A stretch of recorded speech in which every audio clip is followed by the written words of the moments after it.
आज जो हम अध्याय करने जा रहे हैं उसका नाम है प्रकाश, परावर्तन तथा अपवर्तन। आज हम इसका चौथा भाग करेंगे।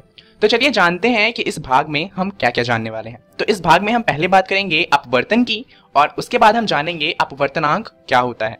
पर ये जानने से पहले आपको लास्ट वीडियो में एक होमवर्क दिया गया था जहां पर आपको एक सवाल सॉल्व करके लाना था। तो अगर आपने वो सवाल सॉल्व कर लिया और आपका सही उत्तर आ गया तब तो बहुत अच्छी बात है, परंतु अगर आपसे वो सवाल नहीं हो पाया तो चलिए देखते हैं कि उस सवाल को करना किस तरीके से है।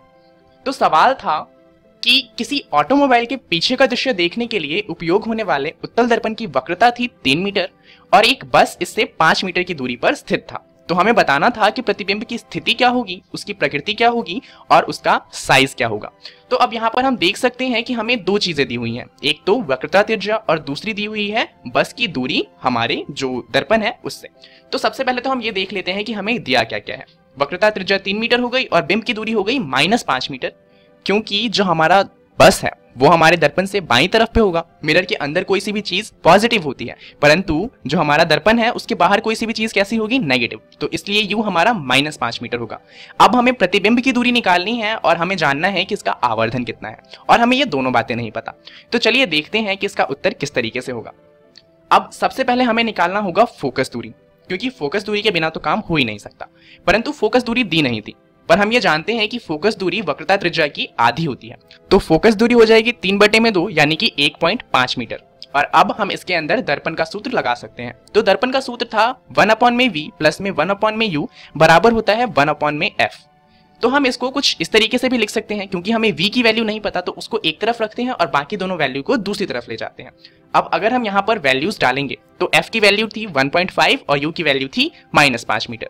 इसको सॉल्व करने पर हमारे पास आएगा 1/1.5 प्लस में 1/5, जिससे वैल्यू आ जाएगी 6.5 में 7.5। पर यहाँ पर ध्यान दीजिए कि ये जो वैल्यू आई है ये 1/v की है।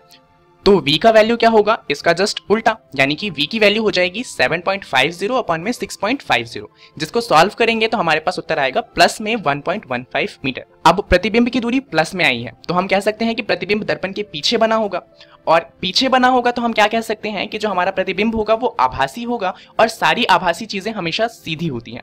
तो आभासी होगा और सीधा होगा, परंतु अभी भी हम उसके साइज के बारे में कुछ नहीं बता सकते। तो इसलिए हमें क्या निकालना होगा, हमें निकालना होगा आवर्धन। और आवर्धन का फॉर्मूला क्या होता है, आवर्धन का सूत्र होता है h'/h। परंतु हमें यहाँ पर ना तो बिंब की ऊंचाई पता है और ना ही प्रतिबिंब की। तो यहाँ पर हम इसका दूसरा सूत्र इस्तेमाल करेंगे जो है माइनस में v/u। अगर हम इसका इस्तेमाल करेंगे तो हमें वैल्यू मिलेगी माइनस में 1.15 अपॉन में -5। यहाँ माइनस से माइनस कैंसिल हो जाएगा और हमें जो वैल्यू मिलेगी वो होगी प्लस 0.23 मीटर। तो क्योंकि ये 0.23 है यानी कि 1 से कम है, हम कह सकते हैं प्रतिबिंब बिंब से छोटा होगा। तो हमारा उत्तर आ जाएगा प्रतिबिंब आभासी है, सीधा है तथा साइज में बिंब से 0.23 गुना छोटा है। चलिए ये सवाल तो हुआ खत्म। अब शुरुआत करते हैं जानते हुए अपवर्तन को। अब अपवर्तन सिर्फ उन चीजों में होता है जो पारदर्शी होती हैं, और ऐसा इसलिए होता है क्योंकि हम जानते हैं पारदर्शी चीजें पारदर्शी इसलिए होती हैं क्योंकि उनसे प्रकाश की किरण दूसरी तरफ जा सकती है। परंतु प्रकाश की किरण जब इन चीजों से, जितनी भी पारदर्शी चीजें होती हैं, इनसे दूसरी तरफ जाती है तो होता क्या है कि प्रकाश की किरण उतनी तेज नहीं हो पाती जितनी तेज वो हवा में थी, और इस वजह से क्या होता है कि ये किरणें सीधी नहीं जाती बल्कि थोड़ी सी मुड़ जाती हैं। और ये जो प्रकाश की किरण का मुड़ना होता है इन चीजों की वजह से जो पारदर्शी है परंतु हवा नहीं है, इसे ही कहा जाता है अपवर्तन। अब जो प्रकाश की किरण है वो किस तरफ मुड़ेगी, चलिए ये जानते हैं। तो हम जानते हैं कि दो तरह की चीजें होती हैं, एक सघन माध्यम होता है और एक होता है विरल माध्यम। अब अगर हम उदाहरण के लिए ग्लास की बात करें तो ग्लास सघन होता है अगर हम उसे हवा से कंपेयर करें। तो यहाँ पर हम पहले देखते हैं जब कोई सी चीज विरल माध्यम से सघन में आती है, तो अगर कोई आपतित किरण मान लीजिए विरल माध्यम से सघन माध्यम में आ रही है, तो जहां पर ये सघन माध्यम से टकराएगी वहां पर हम एक परपेंडिकुलर लाइन खींचेंगे जिसे कहा जाता है अभिलंब, और यहाँ पर जो किरण होगी अपवर्तित किरण वो अभिलंब की तरफ मुड़ जाएगी। ऐसा होता है जब विरल माध्यम से कोई चीज सघन माध्यम में आती है। अब इसका बिल्कुल ही उल्टा होता है जब कोई चीज सघन माध्यम से विरल में आएगी, तो यहाँ पर भी आपतित किरण आएगी तो सबसे पहले हम एक अभिलंब खींचेंगे। अब क्योंकि किरण सघन माध्यम से विरल माध्यम में आई है तो इस बार ये अभिलंब से दूसरी तरफ मुड़ जाएगी, और ऐसा होता है जब किरण सघन माध्यम से विरल माध्यम में आती है। तो यहाँ पर दो बातें साफ हो जाती हैं। पहली बात, जो किरणें मुड़ती हैं ऐसा इसलिए होता है क्योंकि अलग अलग माध्यम में जो हमारी प्रकाश है उसकी गति अलग अलग होती है, और ये किस तरफ मुड़ेगा ये इस बात पर निर्भर करता है कि जो किरण है वो सघन माध्यम से विरल में आ रही है या फिर विरल से सघन में जा रही है। चलिए अब अपवर्तन के कुछ नियम देख लेते हैं। दरअसल अपवर्तन के सिर्फ 2 नियम ही हैं और पहला नियम तो वैसा ही है जैसा हमने परावर्तन में पढ़ा था। ये है कि अपतित किरण, अपवर्तित किरण तथा अभिलंब तीनों एक ही तल में होते हैं। तो यहाँ पर तो ज्यादा कुछ समझना नहीं, क्योंकि ये वही है जो हमने पढ़ा था परावर्तन के केस में। दूसरा केस थोड़ा ज्यादा इंपॉर्टेंट हो जाता है। दूसरा केस जो है उसके अनुसार अगर I आपतन का कोण हो तथा R अपवर्तन का कोण हो तो साइन I अपॉन में साइन R जो होता है वो एक कांस्टेंट होता है, यानी कि एक फिक्स वैल्यू होती है जो नहीं बदलेगी। अब यहाँ पर ये तो पता ही नहीं कि आपतन कोण और अपवर्तन कोण क्या होता है, चलिए उसे जान लेते हैं। ये है हमारा आपतित किरण। तो आपतित किरण अभिलंब के साथ जो कोण बनाती है उसे कहा जाता है आपतन कोण। आप देख सकते हैं यहाँ पर I से उसे दिखाया गया है। और ये है हमारी अपवर्तित किरण, और अपवर्तित किरण और अभिलंब के बीच के कोण को कहा जाता है अपवर्तन का कोण। और साइन I अपॉन में साइन R अगर हम लिखेंगे तो इसकी जो वैल्यू आती है वो हमेशा फिक्स होती है, तो वो नहीं बदलेगी। अब ये जो नियम है इसके बारे में हमें एक साइंटिस्ट ने बताया था जिनका नाम था स्नेल, तो इसीलिए हम इसे कहते हैं स्नेल का नियम।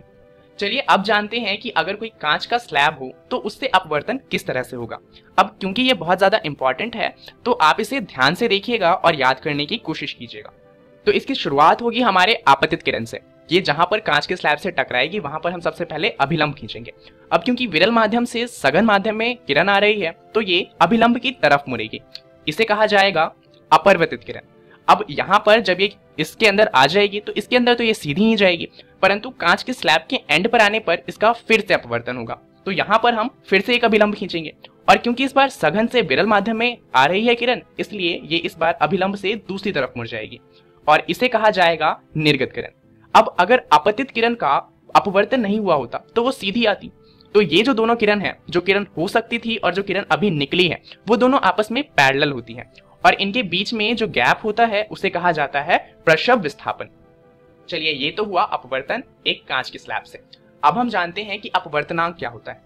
अपवर्तनांक को विभिन्न माध्यमों में प्रकाश के संचारण की अपेक्षित चाल से संबद्ध किया जा सकता है।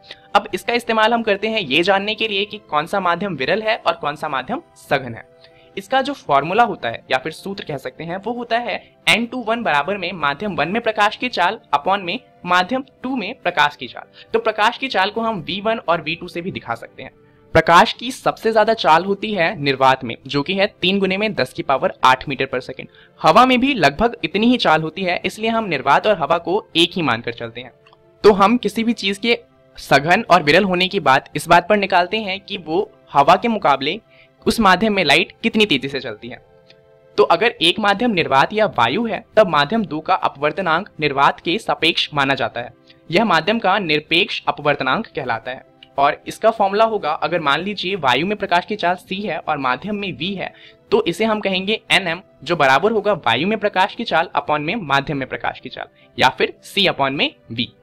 तो चलिए अब कुछ महत्वपूर्ण द्रव्यात्मक माध्यमों के निरपेक्ष अपवर्तनांक देख लेते हैं। यहाँ पर आपको सभी याद नहीं करने, ये 3 बहुत ज्यादा महत्वपूर्ण है, जैसे कि हवा में 1.0003, बर्फ में 1.31, जल में 1.33 और लास्ट में डायमंड का ज्यादा इंपॉर्टेंट है क्योंकि डायमंड में निरपेक्ष अपवर्तनांक सबसे ज्यादा होता है जो कि है 2.42।